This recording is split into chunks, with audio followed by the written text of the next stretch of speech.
Hey guys, today I'm going to be doing a book review on The Forbidden Queen by Anne O'Brien.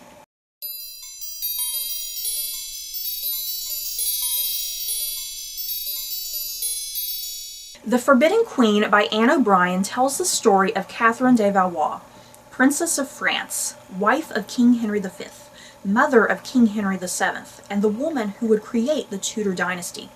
Ever since she was a young girl, Catherine was a pawn in everyone's political games, but she will be the one in charge of her fate for once, even if that provokes the ire of the English court and could put her very life in danger. Yes, some historical fiction love for Catherine de Valois, yeah guys.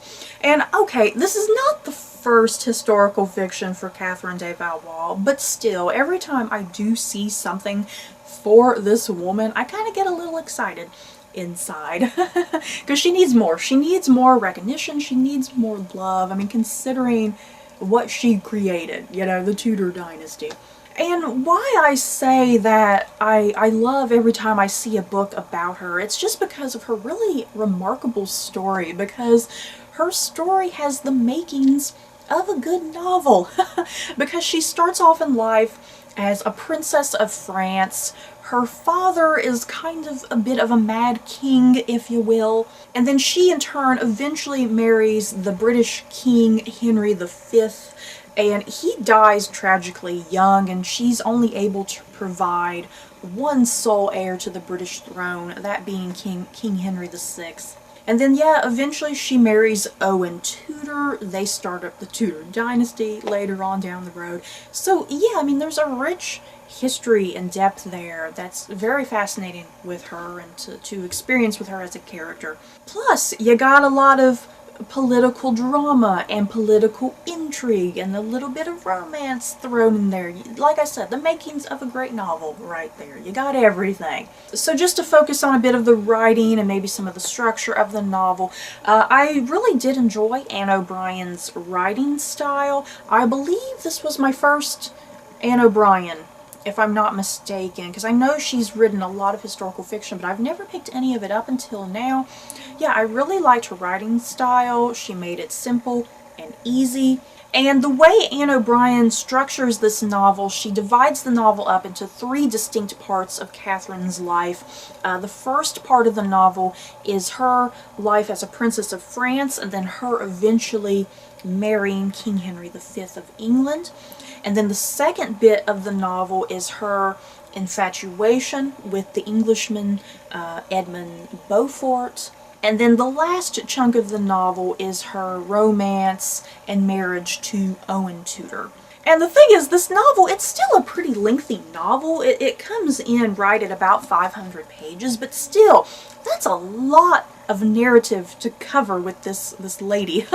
But yeah, the good thing is, this novel being divided up into three distinct aspects of her life, it does make for a super speedy narrative, because I never felt bored with this novel. There was always something interesting going on. And another thing I particularly liked about this book, I really liked the amount of character development that Catherine herself was getting, because a lot of times history depicts her as being a little bit stupid, and that maybe she was a dumb blonde or something. And yeah, that's definitely not the case with this book. She definitely has her own intelligence. She knows when she's being controlled and manipulated. She strives to break from that manipulation when possible.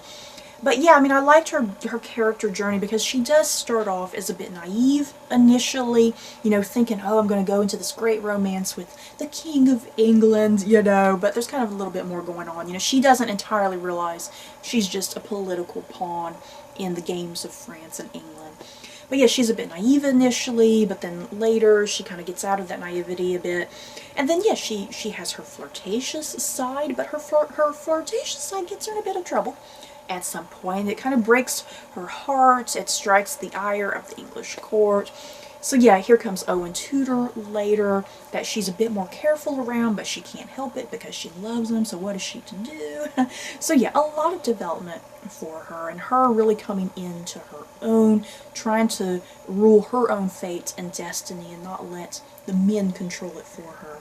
So, who to recommend this book to? Obviously, if you're a fan of historical fiction, pick this up. Also, if you love the Tudor Dynasty, if you love the Tudor Dynasty, this is like a prequel of sorts, if you will. You need this book to understand the Tudors. Because when it comes to the Tudors, a lot of people tend to read a lot of in regards to the War of the Roses, or a lot about Henry VIII and Anne Boleyn and Elizabeth I, so you're missing out if you don't go a little ahead of that. So yeah, I definitely recommend this book. It's a really remarkable story about this woman who history is kind of brushed to the side on occasion, and yeah, I loved her story. I loved her as a character. Very well done by Anne O'Brien. So yes, I recommend this. So that's it for this video. In the comments below, have you guys read this book? Do you plan on reading it? And are you familiar with Catherine de Valois by chance? So that's it for this video. I hope you guys enjoyed. Don't forget to like, comment, and subscribe. And if you like this video, you may like these other videos. Bye guys.